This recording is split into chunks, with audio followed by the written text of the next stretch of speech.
Good? And- Go ahead, sir. And for Terrence, are you ready to feel the Mexican power, Terrence? Oh, yeah. I'm ready.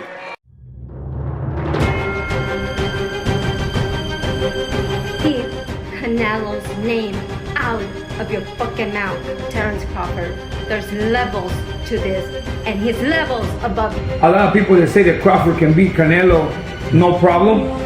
I mean, I respect that, but I just think they're stupid. I mean, excuse my language. The size difference of a bigger man changes everything with one punch. Can't go with what you are. Have you read the papers? Do you know what everybody says? It's suicide. You've seen him. You know how strong he is. You can't win.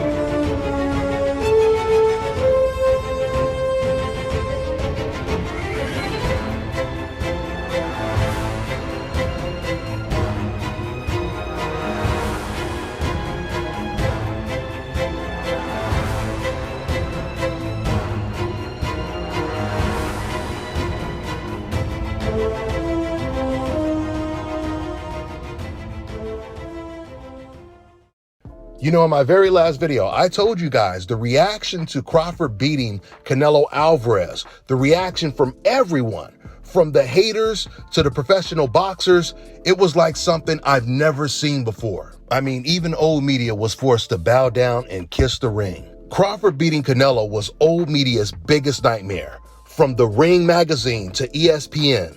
Now, even though you can never take old media's pound for pound list serious, it is important to notice what they were trying to do. You guys remember when Paulie Malignaggi, he got fired for saying some racist stuff and he got fired by Showtime? Well, Paulie Malignaggi, he was responding to what Devin Haney said. When Devin Haney said, "I will never lose to a white boy."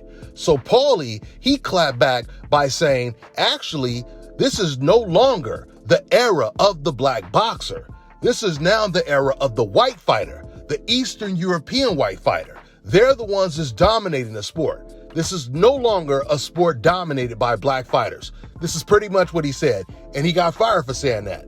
I mean, of course, it's a conflict of interest. You say something like that, and then you're going to be covering fights with a lot of black boxers involved. So the truth is, after Paulie Malignaggi got fired for saying this, deep down, he became a hero of old media. Because the truth is, Paulie Malignaggi, he was willing to say something that all the other old media members wanted to say, but they knew they couldn't say. Even though it wasn't true, they wanted it to be true. They loved the way it sounded, obviously, right?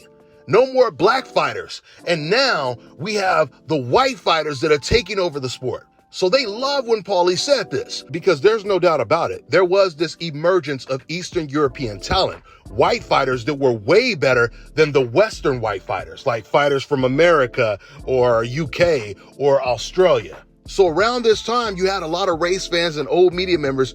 They were saying the same things. They just wasn't saying it on a big microphone like Paulie did. You know, they were saying it amongst each other. You know, oh man, you know, the white fighters from the Eastern Europe, they're taking over the sport, right? Because you had Golovkin, you had Viktor Postol, you had Sergey Kovalev, you had Lomachenko. And it's funny, man, because I remember I was there live covering the Crawford versus Viktor Postol fight.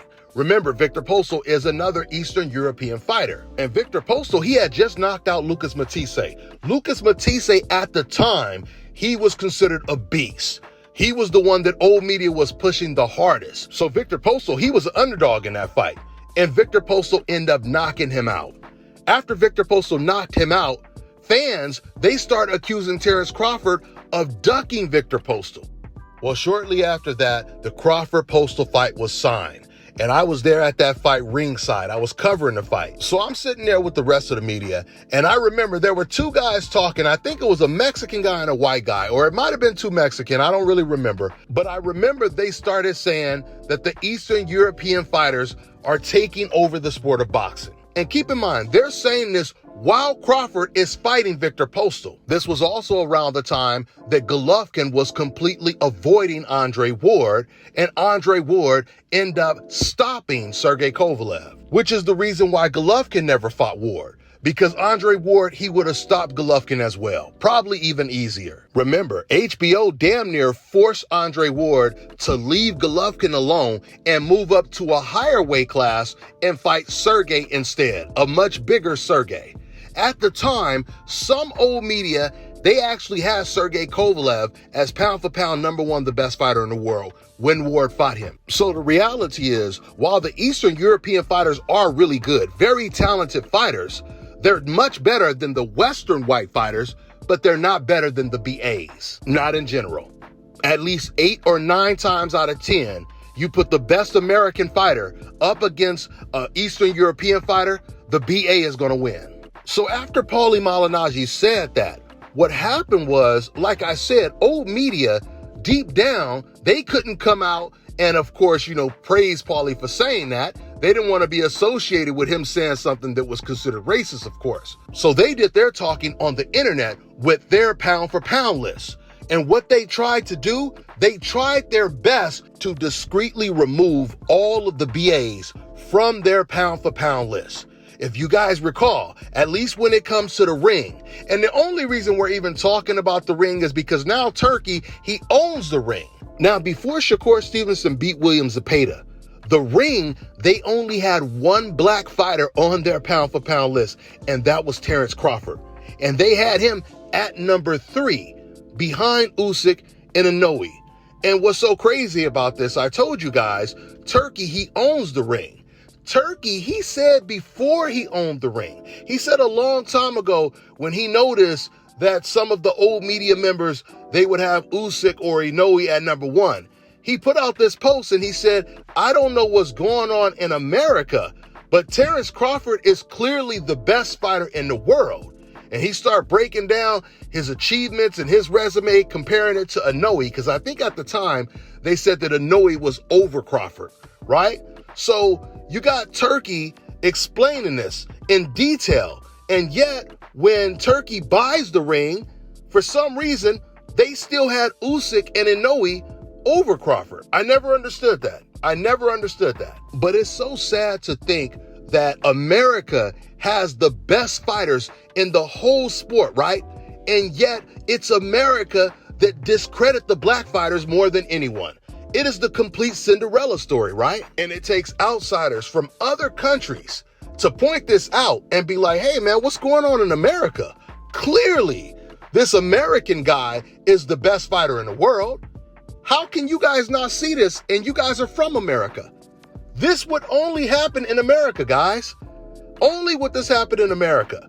If Terrence Crawford was Japanese, if he was from the UK, Mexico, the Philippines, man, they would proudly have him pound for pound #1 on every single pound for pound list. Not only that, but he would be in all type of commercials, etc., right? He would be one of the biggest ambassadors in the country. And that goes for any of these talented BAs, right? From Mayweather to Shakur to Andre Ward. Only in America do BAs get the Cinderella man treatment. All of these countries wish they had a Mayweather, a Crawford, a Shakur Stevenson, a Gervonta Tank Davis, and America got them all. So this is why the ring, and when I say the ring, I'm not talking about Turki. I'm talking about everyone that works for the ring. Because Turki, he is very close to Terrence Crawford. And Turki, he was definitely rooting for Terrence Crawford to beat Canelo. I even seen him, there's times where he's trying to sit there and look a little objective, but I caught Turki, he's like, he pumps his fist like real quick and then he puts his hands down when he sees Terrence Crawford land a punch. So Turki is the only person when it comes to the ring that was actually rooting for Terrence Crawford. Everyone else that works for the ring, man, this was the worst thing that could have happened to the ring, was watching Terrence Crawford beat Canelo Alvarez, because they wanted to remove Terrence Crawford from that pound for pound list. They were trying to remove all of the BAs from that list. This completely foiled all of their plans.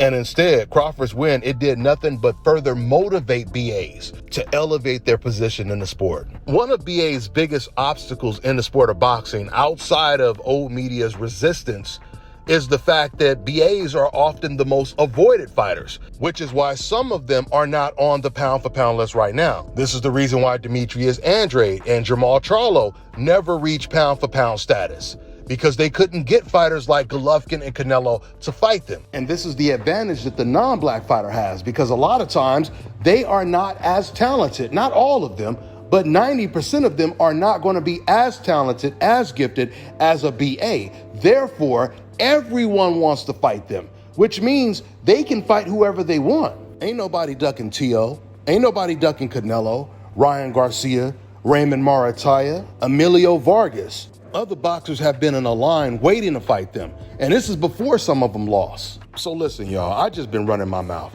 That wasn't even what I was planning on talking about. I just started talking and I couldn't stop talking. The main thing I wanted to talk about is one particular media member and how he has changed for the better, which is one of the rarest things that you will ever see. I told you guys that I used to be a member of the media. I sat in those media rooms with all of the media reporters, and what I discovered was extremely shocking. I'm talking about when you see it for the first time. Remember, we're talking about like damn near 10, 15 years ago. I mean, this was before we knew that Ellie was a racist piece of shit. Well, guys, if you think Ellie is bad, every single, and I'm talking about every single non-black reporter in that room, they were no different than Ellie. In fact, some of them were worse. The real crazy thing is, you know how you see those racist comments on the internet where those trolls, they're just discrediting all the black fighters and they're saying outrageous stuff because they feel comfortable hiding behind the internet, right? They got the fake profile, you know, they don't want to reveal who they are. Well, the crazy thing is, these reporters in the media room, they were saying the exact same things, except they were actually saying it with a face and a name. So I was really surprised because it was all of them, not just a certain percentage. It was all of them. Even some of the black reporters would pander to the racist reporters. And this brings me to Sean Zettel. So when I first met Sean, I thought he was cool. You know, he seemed kind of cool. But once again, this was before we start talking boxing or politics, racial politics. But before that, I thought he was cool. He's been in my house. I've had him on my podcast. But later on, I started to notice, once again, we would have these conversations about boxing, and he would have the exact same views that everyone else in that media room would have, which was obviously alarming, right?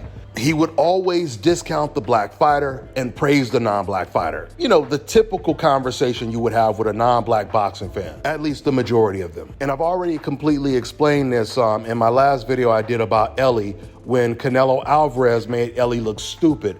When Ellie, he asked that question, or he told Canelo Alvarez, hey, Canelo, I thought you won the Crawford fight. Actually, he told Canelo, I might be the only one, but I thought you won, Canelo. So in that video, I broke it down about Ellie and Sean Zettel. So for more detail, you guys could check that video out. But anyway, more recently, once again, after Crawford beat Canelo, I told you guys that so many haters and detractors, race fans, old media, they reacted in the most positive way I've ever seen them react after a BA wins a fight. Usually the way it works in America is when a black American wins, it is the non-black Americans that are the angriest. They're always the one that tries to tear down the win the most. Not this time. This time, Crawford's win, it was met with either silence from the race fans or admiration.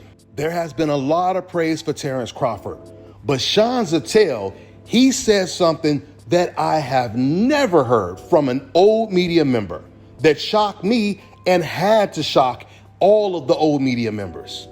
And I give Sean a lot of credit for what he said, because a lot of those old media members, they're going to call him a traitor. Some of them are even going to call him an N-word lover. In fact, me and Sean had a conversation about this a long time ago after we did our podcast, where on the podcast, we were going back and forth talking about Mayweather. And at this time, he was completely in old media mode, right? So we had a debate talking about the hate that Floyd Mayweather and Andre Ward receives. And he was saying it had absolutely nothing to do with race, right? This is what he was saying on my show. But after the show, he admitted something to me. And see, you guys have to understand, man, I truly understand psychology, and I certainly understand the psychology of racism. So after the show, I said to Sean, I said, you know what, man, I understand why maybe sometime you don't want to come out and just openly admit that it has something to do with racism when it comes to Floyd or Andre Ward, or you don't want to praise them too much because maybe you feel like the race fans that you know, they're going to start calling you an N-word lover. And you know what he said to me? He said, hey, I've been called that before. So you see, before he admitted that, I was already telling him this is probably the reason why he doesn't want to tell the truth when he's doing the show with me. But after the show, then some of the truth comes out. Now he's admitting this does have everything to do with race, but he didn't want to admit it has something to do with race when we were doing the show because he knew that that would be going off code, which would have somebody else calling him an N-word lover. And I know, by the way, the people that was calling him this, it wasn't white people. We know what race it was. I've had many people that were not black tell me how they had these conversations with other non-black people when there was no black person in the room, and the boxing conversation would be completely different than if there was a black person in the room. You know, years ago, I remember telling Aki, you know, at least 75% of these non-black boxing fans are completely racist. And he told me, he said, actually, it's more like 95%, because he said he's always having these boxing conversations with non-black fans. And the majority of the stories he shared with me, it was with a Mexican boxing fan. And he would tell me how every single time he would say anything positive, I'm talking about things that were obviously true and undeniable about a black American boxer, the Mexican fan, he would just start openly calling black people racial slurs. And understand this, these are the exact same fans you see on the internet saying, hey man, stop playing the race card, or you're just a victim, why are you crying about race?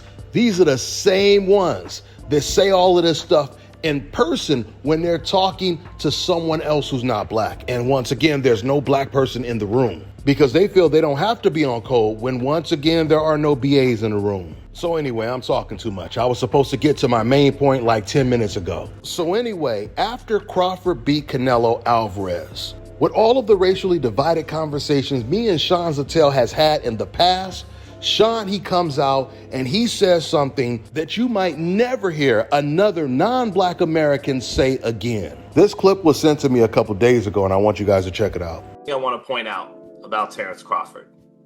There's these archetypes in boxing. The great Mexican fighter. Right now, the Eastern European fighter has exploded in the last 10 to 15 years, and their school of boxing and the culture that comes along with it, their mentality, their approach and temperament to the sport. We know the Mexican temperament and approach and a lot of the style to the sport, and so on and so forth, all these different cultures.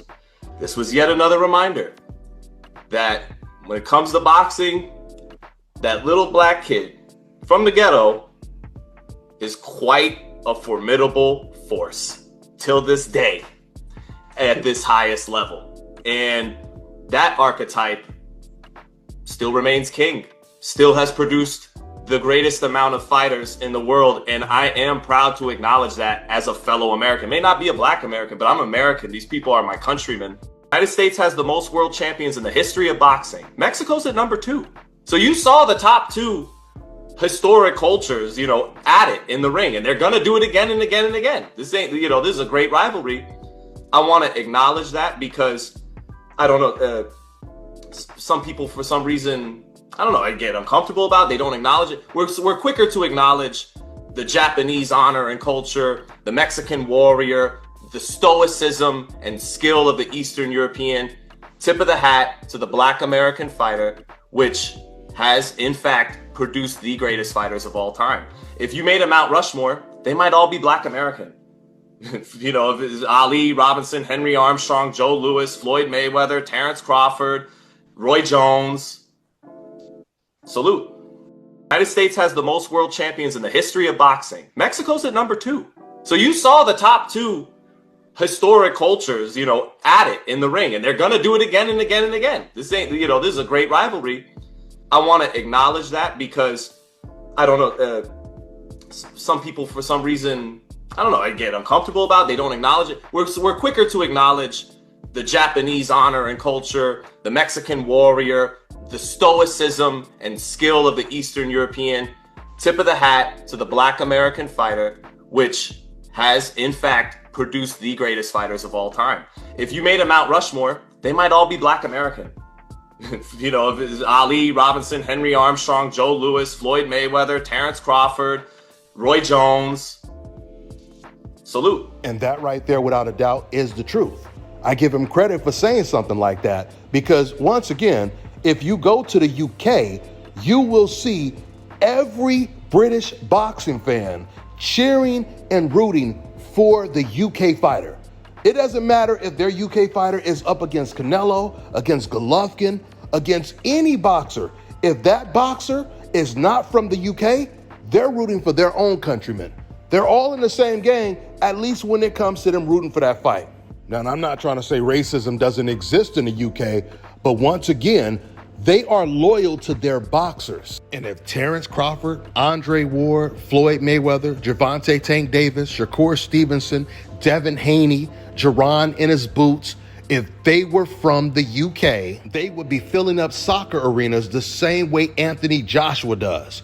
And Anthony Joshua is nowhere near as talented as the American fighters that I just mentioned. So what you just heard Sean say is actually the way it is supposed to be, the way it is in every other country, from the UK to Canada to Japan to Mexico to the Philippines. Only in America will you see American fans booing the BA when he's fighting against some foreigner from a different country.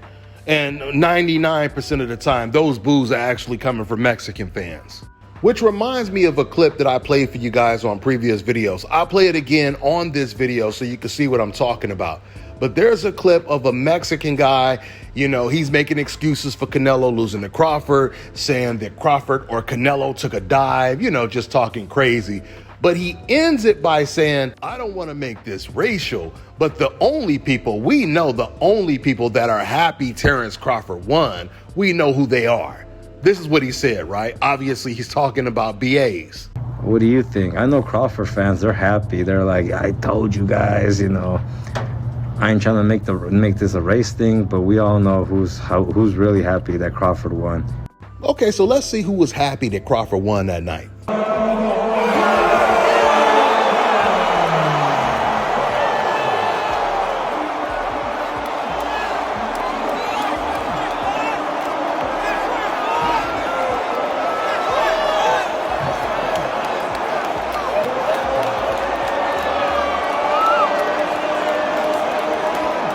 As you guys can clearly see, it wasn't only BAs.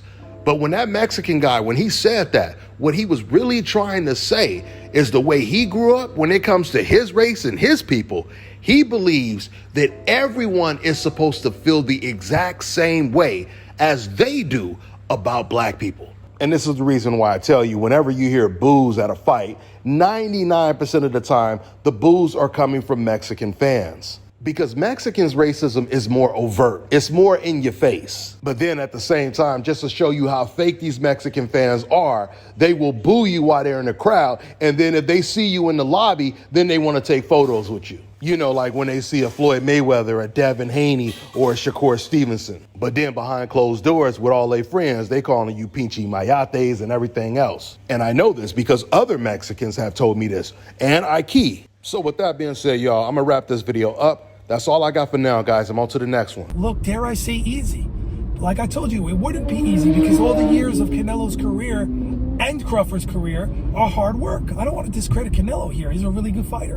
And that's what makes this so special, this moment of defeat for the way Crawford won. It makes it very special because it's like not like Canelo. Canelo's a bum. He's a very capable fighter, but he just was not in that level. He was not that pound for pound great as they sell. They sell you a product. You understand? You could have a fighter today, and a really, really good fighter like Canelo, another one, and it'll happen again. And you promote him and you market him and you keep him away from boxers as much as you can, and people they have problems with. And you build his career up, and you build statues of him. You give belts to him, and he's saying this. You keep marketing. This is the man, even after the losses. This is the man. He's the man. He's a legend. He's the pound for pound. He's this. He's that. And then once he steps up and fights another, because he already did with Mayweather, he fights another rarefied air, pound for pound guy who can make adjustments on the fly, the guy who could do it and just do it at a higher level, like the Air Jordan of boxing in this generation. And then he gets beat, and it's like, oh my God, this isn't real. This didn't happen. Oh, it's because of this. It's because of that.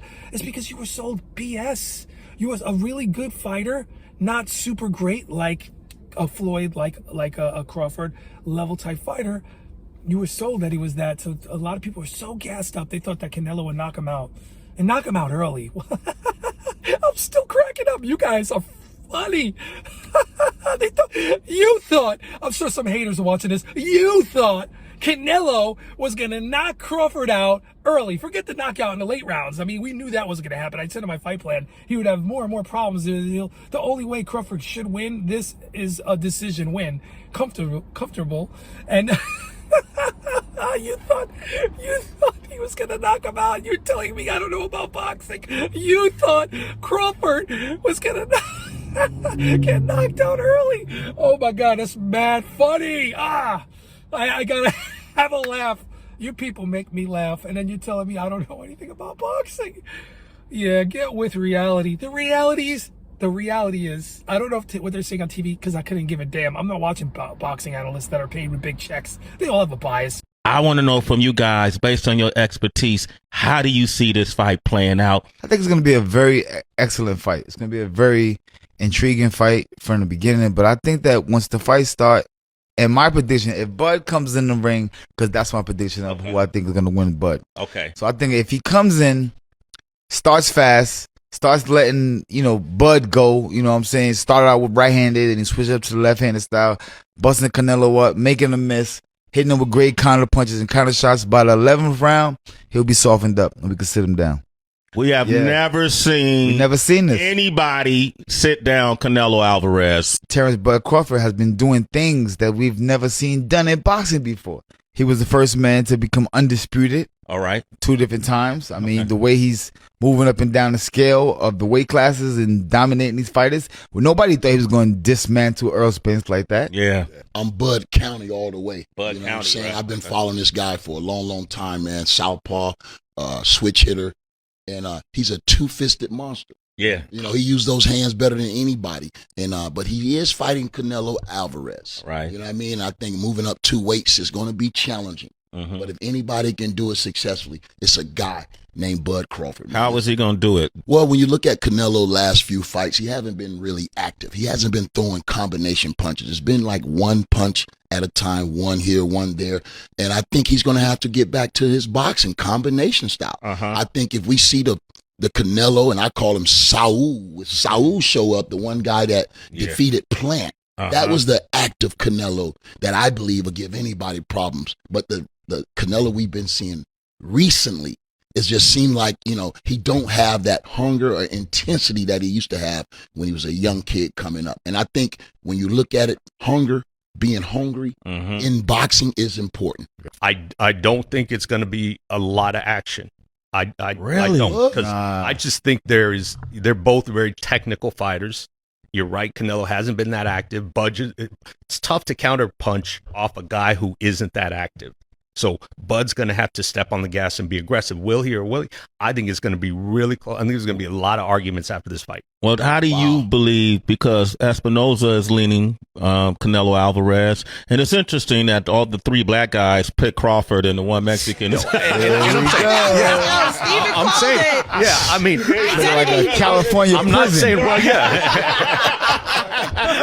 Black American boxers are the greatest boxers on the planet, and I don't care what anybody says. Here's the proof. Muhammad Ali, Jack Johnson, Floyd Mayweather Jr., Sugar Ray Robinson, Sugar Ray Leonard, Marvin Hagler, Tommy Hearns, Joe Louis, Joe Frazier, George Foreman, Pernell Whitaker, Mike Tyson, Evander Holyfield, Terrence Crawford, the Russians, the Mexicans, the Cubans, the Japanese, the people in the UK. None of you compare at all. None of you. And I'm excluding Haitians, Jamaicans, and Trinidadian and anybody else that's also black but has another heritage that doesn't come from America. I'm speaking straight 100% black American. They never like to include us in their shit but love to take our victories as well. No, this is straight black Americans. We are the best. Period. Period. Terrence proved it, and we got the bragging rights. Because if Canelo won, y'all would be going crazy all day. All day. But he did it. He lost, fought a beautiful fight, still an amazing fighter, but he's not the best in the world, and he's no longer the face. That belongs to look like me. You feel me? And that's a beautiful thing, man. And they got women in the Vatican. You talk about we up. Black men up right now. Black American men is up right now. We up. Clap it up. Y'all did awesome. You can just look at somebody and tell them, like, yo, you're not that guy, buddy. You're not that guy. You can look at me and tell I'm that guy. I was born like this. I was blessed with this. I'm always hungry. Just because I'm world champion, don't stop. The main goal and objective, and that's to keep going. I'm gonna forever keep going, forever keep winning. Just naturally, man. I know how to do this. I born for this. I born for be different. And then you only they said. No, a lot of these fighters just do rapping. I just came off a loss, and I'm down to fight the best. I'm going up to 135 to fight somebody that they think I can't beat, and I'm gonna dominate him. And then I come back down to 30 and beat his ass too. My hunger is always gonna be there. I never get satisfied. I'm not satisfied. My job still isn't done. That's why my job ain't done yet.